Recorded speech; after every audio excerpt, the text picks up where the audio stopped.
Assalamualaikum warahmatullahi wabarakatuh. Saya Inesa dari kelas C semester 5 mau menjelaskan tentang uji aktivitas antibakteri ekstrak biji mahoni atau Swietenia mahagoni terhadap bakteri Propionibacterium agnes. Yang pertama, ada rumusan masalah. 1. Apakah ekstrak biji mahoni atau Swietenia mahagoni mempunyai aktivitas antibakteri terhadap Propionibacterium agnes? Yang kedua, apakah ada perbedaan yang signifikan terhadap daya hambat ekstrak biji mahoni pada konsentrasi 1% dan 3% dengan kontrol positif antibiotik clindamycin terhadap pertumbuhan bakteri Propionibacterium agnes? Bab 1. Latar belakang. Indonesia termasuk negara beriklim tropis dan memiliki cuaca yang sangat ekstrim. Oleh karena itu, dapat menyebabkan berbagai penyakit kulit yang disebabkan oleh infeksi bakteri. Salah satunya yaitu bakteri Propionibacterium agnes.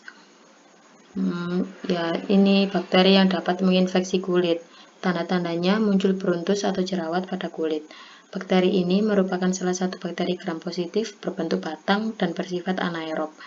Sudah lama diketahui, baik dari nenek moyang atau leluhur, bahwa tumbuhan telah menjadi obat yang baik untuk berbagai masalah kesehatan. Dan penelitian pada biji mahoni ini belum banyak dilakukan.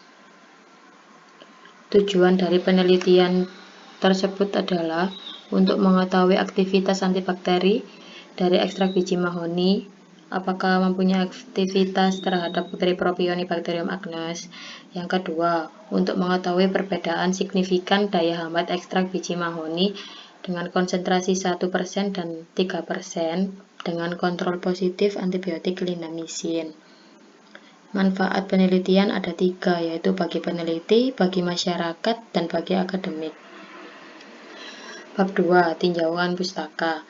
Mahoni bisa digunakan sebagai obat hipertensi, diabetes, malaria, dan rebusan kulitnya bisa untuk penurun panas. Klasifikasi Regnum, Plantae, Divisio Spermatobita, Subdivisio Angiospermae, kelas Dicotylodonae, ordo Rotales, famili Meliaceae, genus Swietenia, spesies Swietenia mahagoni. Lalu morfologi tanaman, pohon tahunan dengan tinggi mencapai 30 meter, diameter 4,5 meter, batang bulat bercabang, kulit berkerut, berwarna coklat abu-abu hitam atau gelap. Kandungan yang terdapat pada tanaman mahoni yaitu flavonoid, alkaloid, terpenoid, steroid, dan saponin. Ini ekstrak ada 2 ya. Ekstraksi secara panas dan ekstraksi secara dingin. Ekstraksi secara panas yaitu perkolasi dan reflux. Kalau ekstraksi secara dingin, maserasi dan soklatasi. Uji aktivitas antibakteri ada 2, yaitu metode difusi dan metode dilusi.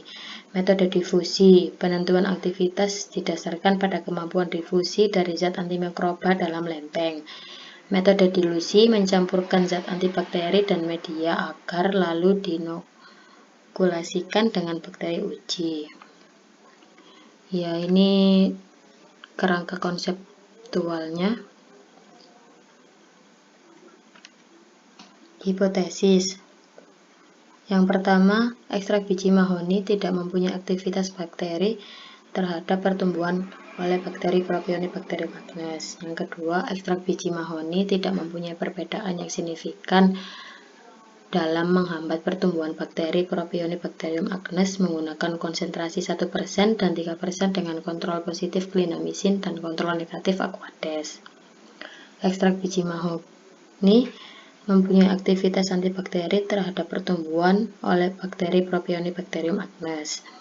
Yang kedua, ekstrak biji mahoni mempunyai perbedaan yang signifikan dalam menghambat pertumbuhan bakteri Propionibacterium agnes menggunakan konsentrasi 1% dan 3% dengan kontrol positif antibiotik clindamycin dan kontrol negatif Aquades. Bab 4. Metode penelitian. Desain penelitiannya merupakan penelitian eksperimental laboratorium atau eksperimen laboratorium.